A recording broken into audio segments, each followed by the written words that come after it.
हे सगळं दाखव, सगळं खालचं दाखव. तू पाठीमागलं कसं दाखवत तेलाचे डबे वेगवेगळ्या कंपनीचे आधी दाखवू आपण, कारण ते सगळं वेगवेगळे पिंकवर पाहायला पण पडत. जिथे नूडल्स बनते ना तिथून वरती आणि खाली येताना पण नूडल्स सारखी फिलिंग येते. तुम्हाला दाखवतो बघा इथं काय बनतंय. या आतमध्ये या.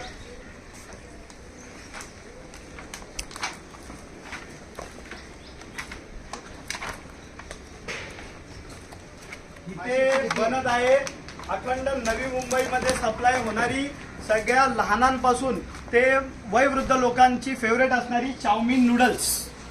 या इकडे चाऊमिन नूडल्स कोणत्या अवस्थेत बनते पाणी बघा. चाऊमिन नूडल्स साठी जी पाणी वापरलं जाते ते पाणी बघा. सगळ्यात प्रथम पाणी बघितलं. आता सगळ्यात महत्वाचा इन्ग्रेडियंट आहे जो मैदा. त्या मैद्यांवरती मास्क्या बघा. मशीन मैदा मशीन. त्यांना कोणत्याही पद्धतीचा अशी स्वच्छता असावी अशी कोणत्याही पद्धतीची त्यांनी काळजी घेतलेली नाहीये. आता अजून तुम्हाला पुढे दाखवतो. नूडल्स बघा. हे नूडल्स पण भरल्या जातात पाकिटमध्ये. हे कोणत्याही पद्धतीचा विचार करत नाही. आणि हा इकडचा बॉयलर बघा ज्याच्यामध्ये हे बघा. हे तेल बघा काळं काळं म्हणजे आपण इंजिन ऑइल वापरतो ना त्या पद्धतीचं तेल झालंय ते. आणि या ह्याच्यामध्येच नूडल्स फ्राय केली जाते. पुढे पुढे आहे बघा ना. आणि तेल मैदा पद्धतीचं वापरलं जातं तेही बघा. तो बघ लाटून ठेवलाय मैदा.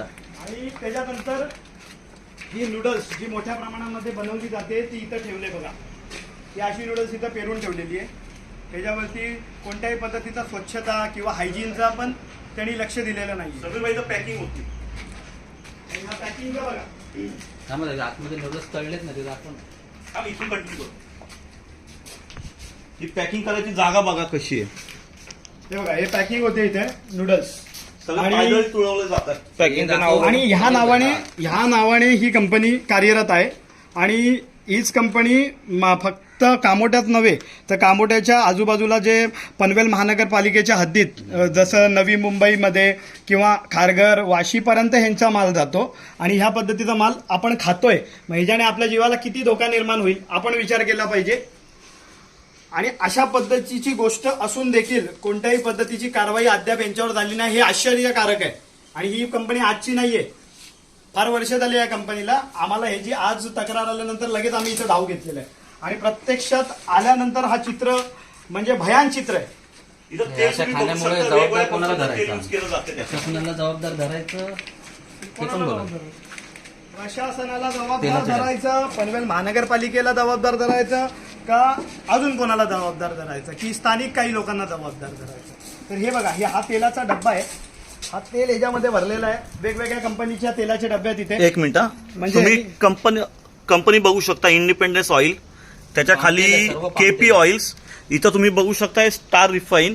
म्हणजे वेगवेगळ्या पद्धतीचं कंपनीचं तेल युज केलं जातं आणि ते आपण खातो. आपण आजच्या घडीला हे बघा. हा मैदा ठेवलेला आहे आणि ह्याच्यावरती पहिला माशी याचा आस्वाद घेते मग माणूस घेतोय. मग त्याच्याने आपल्या तब्येतीला किती चांगली गोष्ट घडेल.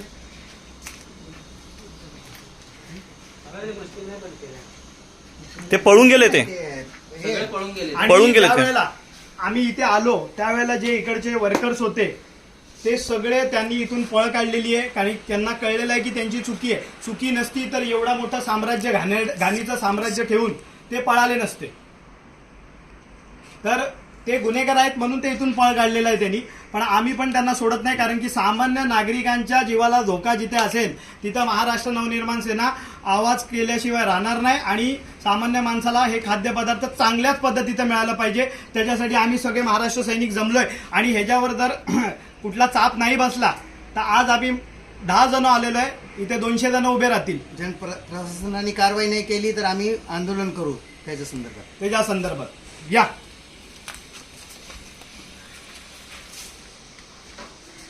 पाणी दाखवलं नूडल्सचं पाणी दाखवलं.